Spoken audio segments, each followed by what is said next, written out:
Hey everybody, how's it going out there? Adapa11 here with another Star Wars action figure review. This here we have Star Wars, the Legacy Collection, Joker Squad.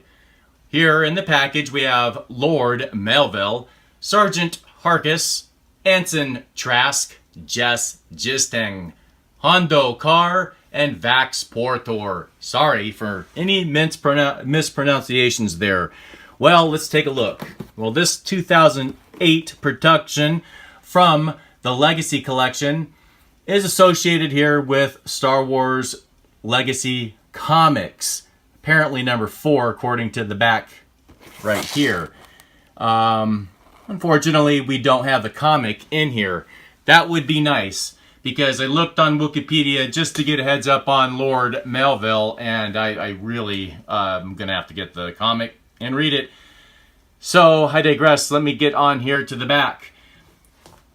The stormtroopers of the 407th Division, Ensign Trask, Sergeant Harkis, Jez Gisteng, Hondo Carr, and Vax Portor, are sent to take down one of their own. The 908th Division is going to defect to former Emperor Fell's side against the current Sith regime. The 407th is ordered to stop them, and Sith Lord Melville joins them to ensure they finish the job. Trask's first mission as a stormtrooper challenges his ideals as well as his courage, and has dire consequences for the rest of the Joker Squad as well. So I am very intrigued by the storyline, but I know nothing about it to go any further, so this will be only a review on the action figure. So, without further ado, let's do a review.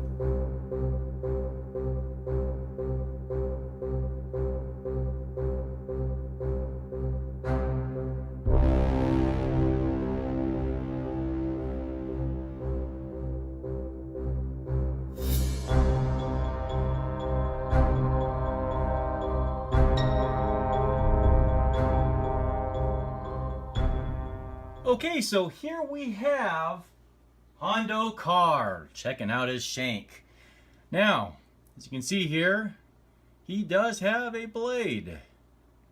Two-toned, if my fingers can get this magnifier to, there we go. Okay, you can see here he's got a two-toned weapon in his right hand. He does have, I guess that's his signature weapon, is this blade. Unfortunately, he does not have a sheath for the blade, though he does have the white sheath for his blaster.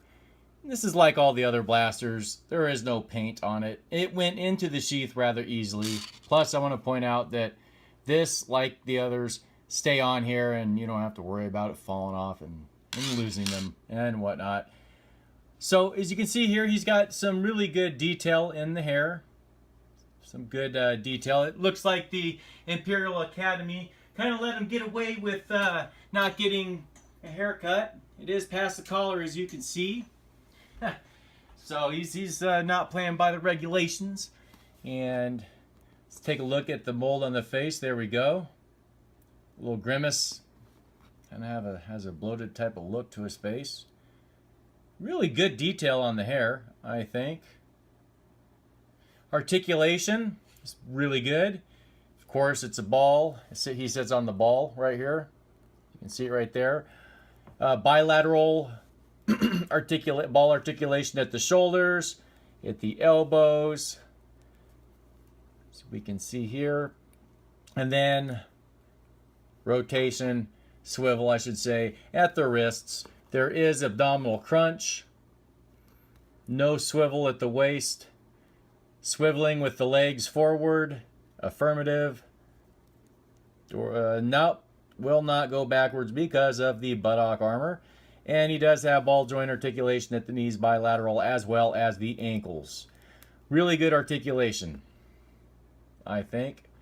Now, there's nothing special about his helmet either. It has the same paint scheme, same mold and whatnot as all the other stormtroopers, from what I can tell. Now, is there any problems with getting it on his head? Nope. Though you can tell definitely from behind who it is. You're not going to hide that. Oops. But something else I want to point out that I think is kind of funny. As you can see, we have a special guest. Luke Skywalker. All right, Luke, bring your butt over here. Now let's take a look at these two guys. Now I think this is kind of interesting. If we take a look at the two, I do believe that there's a little bit of a similarity, though Hondo is a little bit taller. He's a little bit bigger. But as you can see here, it's kind of like we have a young Luke and maybe an older, not so fit Luke, a bloated Luke. Kind of like here's a good way. Kind of like a Boromir from Lord of the Rings Fellowship. And Ned Stark from Game of Thrones. So, I don't know. I might have been a poor choice. I like both of those films. But that's, to me, it just kind of looks like a bloated Luke Skywalker. Oh, something else I want to point out. The holes on the bottom for the pegs, they're good. They do fit into the Marauder pegs with no problems. I know that every now and then some figures come out that the foot holes are too small and you can't get them to stand up on a peg, so there we go. It works fine.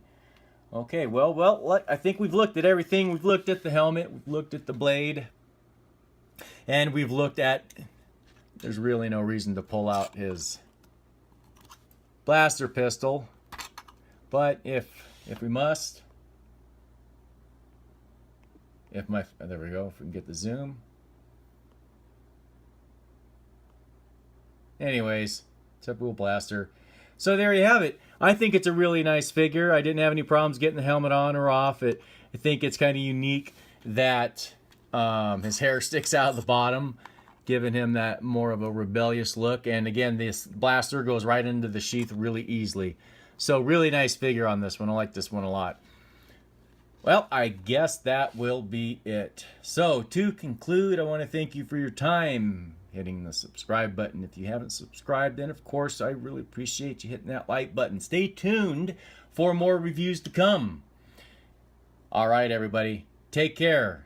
May the Force be with you. Until next time, goodbye.